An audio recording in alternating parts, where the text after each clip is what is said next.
Hey, I get it, standing in front of a TV, scrolling through endless streaming apps, and wondering if you really need a fancy sound system can feel like a gamble.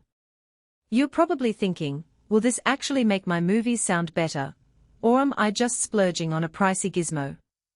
I was in the same spot last month, and after a few weeks of testing, I'm ready to break it down for you before you hit that Add to Cart button. Link is in the description if you want to check the product details on Amazon. First off, let's talk about what the Sonos Arc Ultra plus the Sub 4 actually bring to the room. The biggest claim is surround yourself in the story, and that's not just a marketing line. When you fire up a dialogue-heavy drama, think The Crown, or a crime thriller, the Arc's upward-firing drivers push sound off the ceiling, creating a subtle overhead effect. In a living room with a standard 8-foot ceiling, the result feels like the actors are right in front of you, rather than just coming from the TV speakers. The Sub 4 then adds depth that you can actually feel in those low-frequency explosions, or a rolling thunder scene.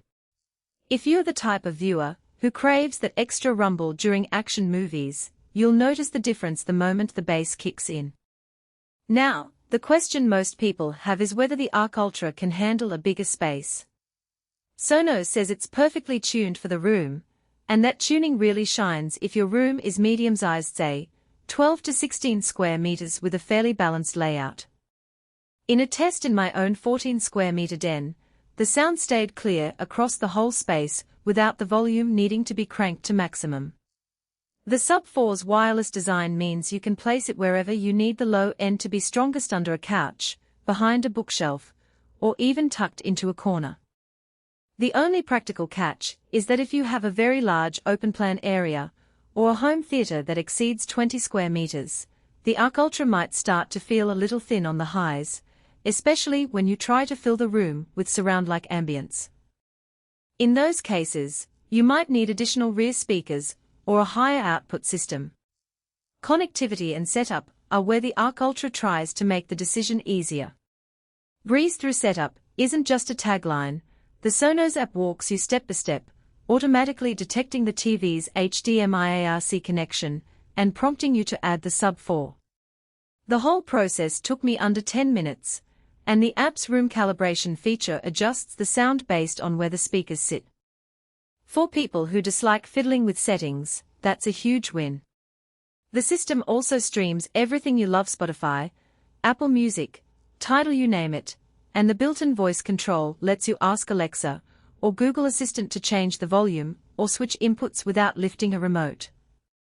That said, if you're a traditional TV owner who prefers a simple IR remote, you'll find the reliance on the app and voice commands a bit of an adjustment.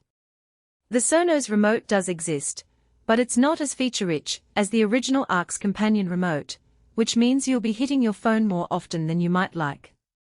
Bass performance is where the Sub 4 truly shines. The Feel the Bass promise isn't empty hype. When I played a bass-heavy EDM track and then switched to a dialogue-rich drama, the transition was seamless. The Sub didn't bleed into the mids, keeping the voices crisp while still delivering that low-frequency punch. The Sub's wireless nature also means you avoid extra cables cluttering your room, though you'll need a power outlet within a reasonable distance. One practical downside is that the Sub 4's power draw can be noticeable. If your home circuit is already loaded with several high-draw devices, you might see a slight dip in performance during extreme volume spikes. It's not a deal-breaker, but it's something to keep in mind if you're already pushing a lot of electronics. Who should buy the Sonos Arc Ultra and Sub 4? If you're a streaming enthusiast who watches a lot of dialogue-heavy content, love the occasional action blockbuster, and appreciate a sleek, wireless design that blends into a modern living room, this combo is a strong candidate.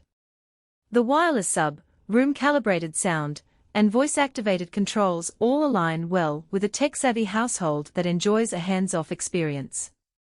It's also a solid choice for someone who already has other Sonos components. The system integrates effortlessly into an existing Sonos ecosystem, letting you expand later with rear speakers, or even a Sonos speaker pair for true 5.1 immersion. On the flip side, skip this if you have a very large open-plan space, or you're looking for a budget-friendly upgrade. The Arc Ultra sits at a premium price point, and while the sound quality justifies the cost for many users, a traditional 2.1 soundbar from a less pricey brand could suffice for a bigger room. Also, if you're a die-hard traditionalist who wants a tactile remote for every function, you might find the reliance on the app and voice commands slightly frustrating. Finally, if you're